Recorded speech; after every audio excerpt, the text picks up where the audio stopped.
Welcome back to From the Scriptwriter's Table, a video podcast series for writers who are interested in writing radio plays or audio plays. It's the same thing.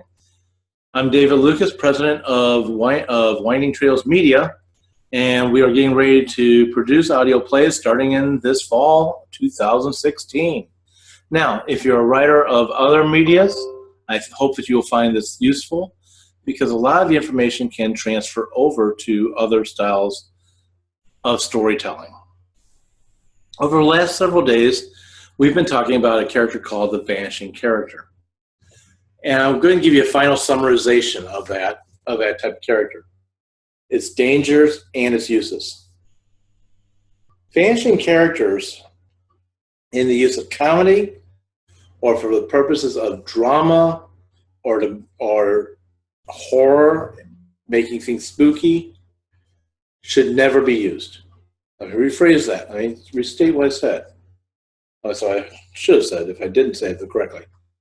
A vanishing character outside of its use for drama purposes, spooky purposes or creepiness, or comedy purposes should never be used.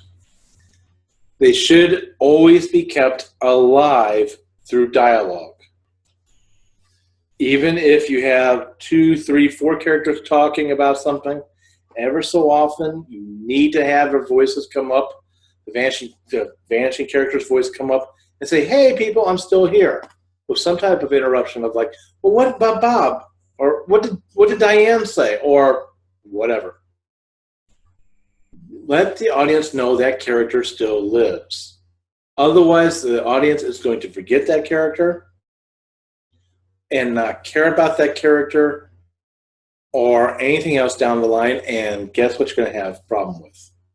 You've got to be able to reconnect that character back to the audience if they are silent for too long and suddenly they reappear. The audience is going to be like, well, where did whoever go? Now they're back. Where did they go? Where have they been this entire time?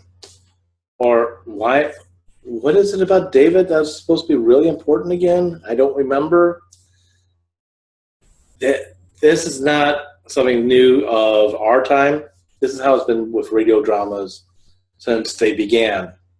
It is a phenomenon of the human memory that if a character does not show up for a while, even if you're writing a book or a short story, if that character doesn't show up for a while, people forget about who they are.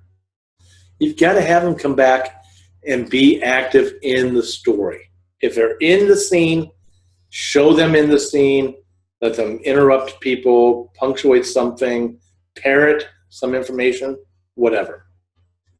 Otherwise, if you're using them for comedy purposes, dramatic purposes, or, well, because you call creepiness part of dramatic purposes, or for creepy purposes, then you can use them, and you need to use them correctly.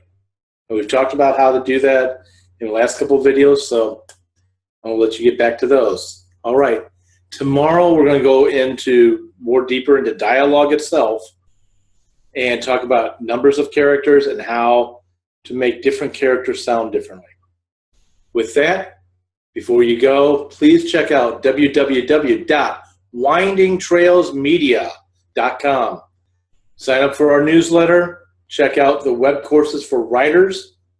Monthly, we have the Scriptwriters Table. This is a free event to participate in. Seating is limited.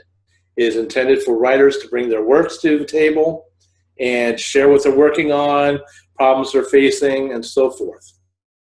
We also have web courses for writers. We are open for script calls right now. We have 3 scripts that are in-house that we will be producing. We need more. And yes, we do pay for those scripts. I do not have that information on the website on purpose. If you want to know what we pay, email president at, actually no, sorry, scratch that. Email scripts@windingtrailsmedia.com. All right. Finally find us on Facebook, Tumblr, Twitter, out there on social media. We're sharing information as well as sharing are sharing other people's radio plays to help give people an idea of what they can expect coming from us. With that said, have a great day writing. Tune in tomorrow.